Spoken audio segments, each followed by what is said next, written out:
अंड्याची भुर्जी, अंड्याचे वेगवेगळे प्रकार आपण सगळ्यांनीच खाल्लेले आहेत. पण आज मी ना तुम्हाला छानपैकी अगदी सोप्या पद्धती, तसं म्हणायला गेलं तर आमच्या घरी जसे बनले जाते बघा, अगदी गावरान पद्धतीने असं हे अंड्याचं कालवण म्हणजेच अंडा करी करून दाखवणार आहे. झणझणीत इतका छान रस्सा बनतो याचा की खाता क्षणी ना इतकं तोंडाची चव वाढते. आणि एक भाकर घेतली ना तर 2 भाकरी तरी तुम्ही पोट भरून खाता. आणि इतका छान झणझणीत तिखट असा हा रस्सा बनला जातो. म्हणजे अंड्याचं कालवण ज्याला आवडत नसतं ना ते सुद्धा आवडीने खातील, इतका छान हा स्पायसी आणि झणझणीत रस्सा बनला जातो. एकदम तृप्त होतं मन. तर चला बघून घेऊया आपण ह्याला बनवायची कृती. तर इकडे मी ना 10 अंडे शिजून घेतलेले आहेत. पाहू शकता तुम्ही 10 अंडे घेतले, त्याच्यातले 3 अंडे मला बाजूला काढायचे आणि 7 अंड्याचं मी ग्रेव्ही करणार आहे.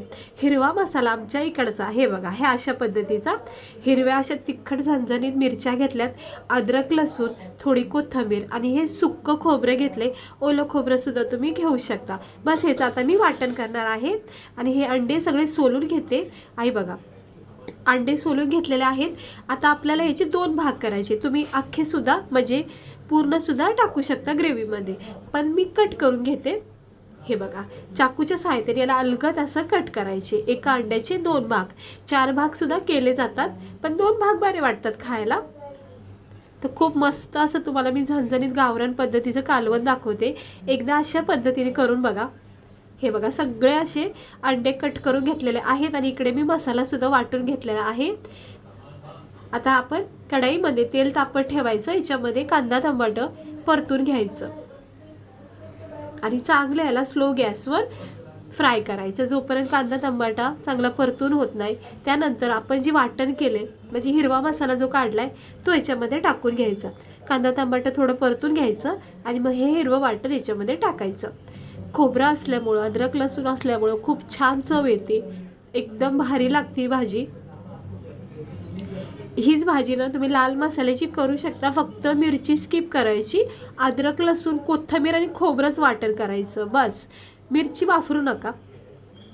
आता बघा सगळा मसाला कसा छानपैकी परतला जातोय.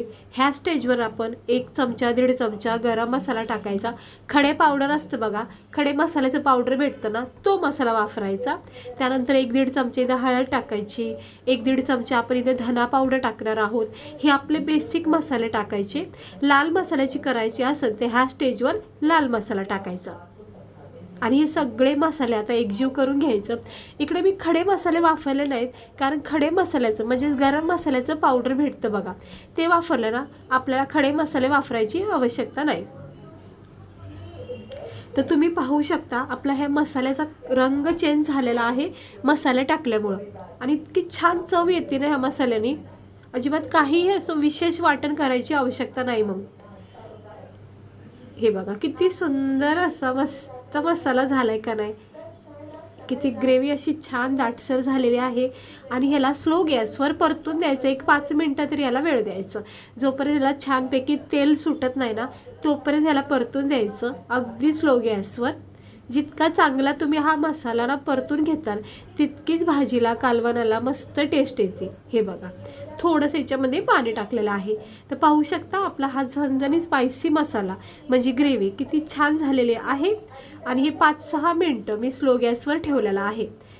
हे असं चांगल्या प्रकारे मसाला ना कडून द्यायचा म्हणजेच परतून घ्यायचा. आणि आता तुम्ही पाहू शकता आपल्या मसाल्याचा टेक्स्चर बदललेला आहे. एकदा करून बघा आणि याची टेस्ट घेऊन बघा. आवडीने खाताना आणि नेहमी अंडा म्हणलं की तुम्ही अशा पद्धतीने करता नक्की. हे बघा जवळून बघू शकता ही ग्रेव्ही किती दाटसर झालेली आहे. अजिबात रस्सा जरी नसेल करायचं तर अशा स्टेजवर तुम्ही अंडे वगैरे टाकून मिक्स करून बनवू शकता. आता इकडे मी 1 मोठा ग्लास भरून पाणी टाकलेलं आहे, कारण मला रस्सा बनवायचा आहे. भातासोबत भाकर वगैरे चुरून खायला रस्सा पाहिजे, त्यामुळे इकडे मी 1-1.5 ग्लास असा पाणी टाकलेला आहे, जेणेकरून आपल्याला रस्सा बनला जातो.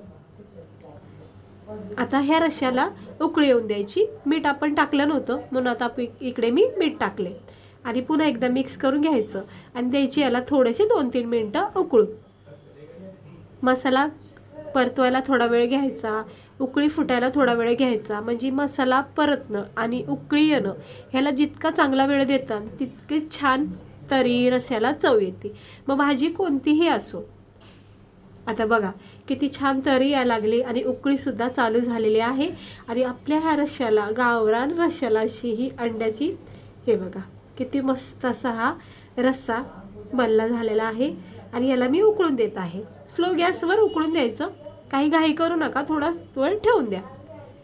आणि थोडासा चांगला खळखळून झालं की मग आपण हे कट केलेले अंडे याच्यामध्ये एक एक करून सोडायचे. एक 5 मिनटं तरी हा रस्सा उकळून द्या. त्यानंतरच हे अंडे याच्यामध्ये असे एक एक करून अलगद टाकायचे. आता मी सगळे अंडे कट केलेले याच्यामध्ये टाकून घेते आणि मग हलक्या हाताने पूर्ण अंडे याच्यामध्ये मिक्स करून घ्यायचे. अख्खे अंडेसुद्धा टाकू शकता, फक्त अंड्याला थोडीशी चीर पाडायची, म्हणजे कट करायचे, म्हणजे कसा रस्साचा अर्क अंड्याला सेट होतं, चव लागते. आता याच्यावर झाकण ठेवायचं आणि पुन्हा एकदा 2-3 मिनटं उकळून द्यायचं, म्हणजे अंड्याची चवसुद्धा रश्श्यामध्ये उतरते. तर तुम्ही पाहू शकता, सेम प्रोसेसने तुम्ही चिकनचं कालवणसुद्धा बनवू शकता, मटणाचा रस्सासुद्धा तुम्ही असा बनवू शकता, सिंपल पद्धतीने, पण अगदी छान लागतो. हे बघा मी अंड्याचं कालवण असंच करते नेहमी, फक्त मिरची किंवा मसाला इतकंच चेंज करते. बघा किती मस्त झालं का नाही. आपला गरमागरम असा थंड वातावरणामध्ये जर असं झणझणीत अंड्याचा रस्सा खायला भेटला तर किती म्हणजे आनंद, जेवणाची एक वेगळी मजा येते. झाकण ठेवलेलं आहे आणि चांगली उकळी खळखळून फुटलेली आहेत. आता गॅस बंद करायचा. तुम्ही बघू शकता आपला तरीचा रंग कसा आलेला आहे. गॅस बंद केलाय आणि आता याला थंड करायचं, प्लेटमध्ये सर्व करायचं. बघा किती मस्त वाटतोय का नाही हा आपला अंड्याचा गावरान रस्सा.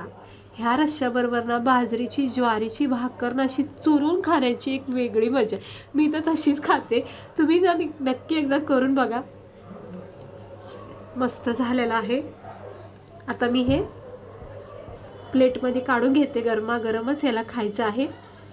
राईससोबत, भाकरीसोबत, चपातीसोबत खूप छान लागतो हा गावरान अंड्याचा रस्सा. चला आता आपण ह्याला प्लेटमध्ये काढून घेऊया. हे बघा मस्त झालाय का ना आपला हे अंड्याचा रस्सा. छानपैकी असा तरीवाला, हिरवागार असा, तिखट आणि झणझणीत आहे. मात्र तुम्ही कमी तिखट करू शकता मिरच्या, पण मला तिखट आवडतं झणझणीत असा. हे बघा मस्त झालाय का नाही. तोंडाला पाणी सुटते पाहता क्षणी. बाजरीची भाकर केलेलीच आहे आणि आता लागली मला भूक.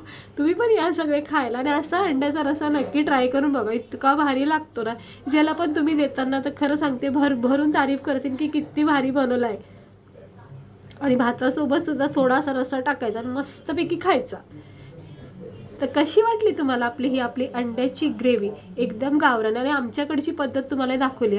एकदा करून बघा. चला आता मी जरा खाऊन बघते, याची टेस्ट घेऊन बघते की कसा झालेला आहे. मीठ जर कमी जास्त झालं असेल तर आपण नंतर ॲड करू शकतो. तर बघा मी माझं प्लेट केलेलं आहे तयार.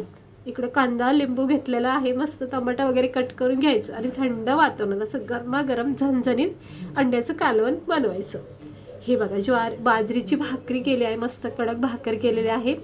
आणि ही भाकर ज्वारीची असो किंवा बाजरीची असो, अशा कालवणामध्ये ना इतकी भारी वाटते.